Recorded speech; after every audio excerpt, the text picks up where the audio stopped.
Hello everybody, it's Ben Fung with UpDoc, and today we're going to talk about the 2020 End of Year Practice Management Report.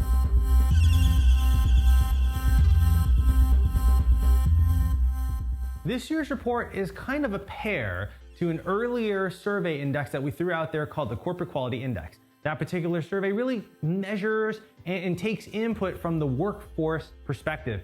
And obviously the practice management report comes from the managers or the decision makers' thought process, point of view, and hopefully insights into what we can look forward to in 2021. Broken up into three sections, we took the narrative valence of all of our respondents and wanted to be able to unify some thoughts as to what the strengths, weaknesses, opportunities, and threats were going into next year, what were the challenges and what we should focus on, as well as what the future hope is for our profession and how we can really refocus on taking care of our people. And to no surprise, the biggest threat moving into next year was the thought of failure in the space of payment reform. That declining reimbursement just further declines with no input from us as providers as to the true value statement of our profession. The thought of opportunity was a little bit more mixed from a post-COVID or post-acute COVID rehabilitation focus as cardiopulmonary therapists, or moving more into the telehealth, digital, hybrid models of online versus brick and mortar appointment systems. What got really interesting was the management systems aspect of this report, where we compared and contrasted enterprise, corporate, health, and hospital system thoughts versus the traditional small business or private practice decision makers' thoughts in where they felt they were in being able to properly manage mediocrity, identify areas that need to be coached up, as well as appropriately appreciate and recognize true excellence. The results were a little striking, especially when compared to the Corporate Quality Index. Most managers, regardless of settings, felt that they had the tools available to them in some part, not in a strong confidence, but at least more than being clueless, that I as a manager could tell if a certain employee was probably going to leave this year, or I could identify who might be trying to fly under the radar in terms of their performance.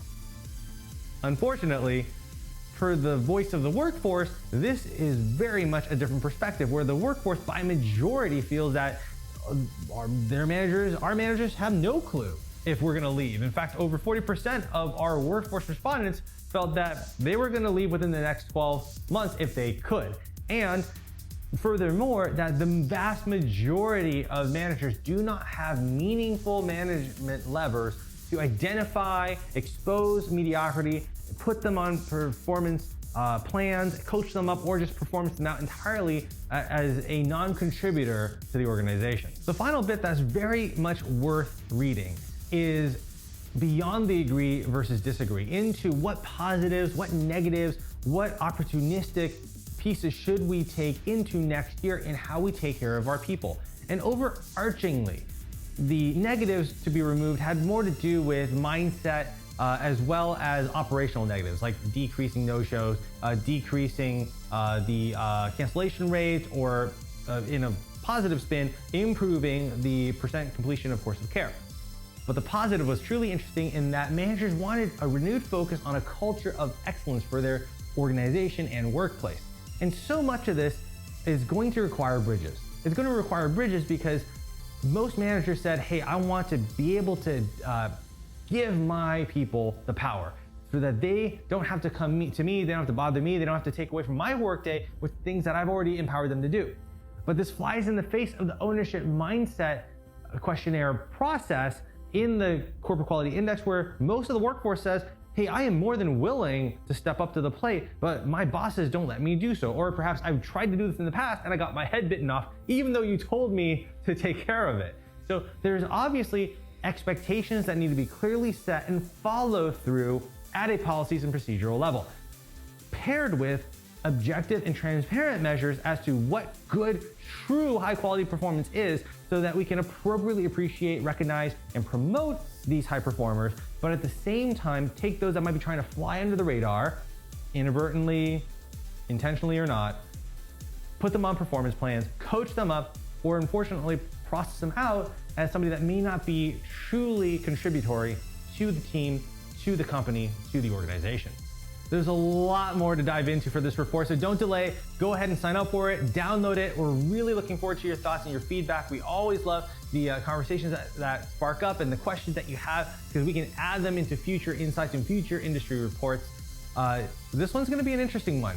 We're going to pair this one with the Job Market Pulse New Year report coming out hopefully first or second week of January. Really, I think moving into 2021, as we leave 2020 behind, is we're going to have a collaborative focus on so many of these areas. And I think the managers have it right, that we need to take care of our people. But to do that, we have to have meaningful levers and meaningful touch points across the workforce and at multiple management tiers. That was perhaps the most interesting insight from my perspective, having been in corporate management, was that a lot of the managers were saying, hey, my bosses also give me a tough time. And in fact, there are managers gone rogue at multiple rungs of the corporate ladder.